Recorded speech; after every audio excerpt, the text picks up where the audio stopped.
Okay, target ya shindi Maxime Lamel. Okay, target ya shindi Maxime Lamel. Yeah, ndiko da mapopi afa. Ndina the voice actors zanga. Vasango virera. Ndingasivambulule. Ngori vakudomperekedza utsva.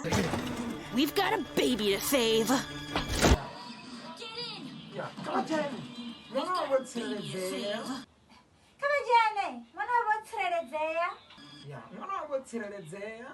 Mwana wabotsireledzea. Votanganedzwa ka Lisi Pass Voice Alumni.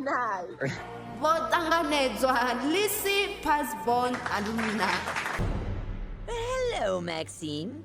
How's my favorite student? Hello! Hey, I'm Sally. Hello, Maxime.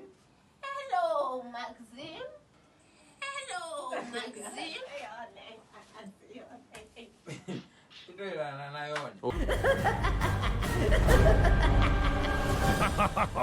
Think. Iniko chitoma usione. Chikotoma chinga chikoto continue. Chapanda ri. Yeah, I'm seeing Rapo.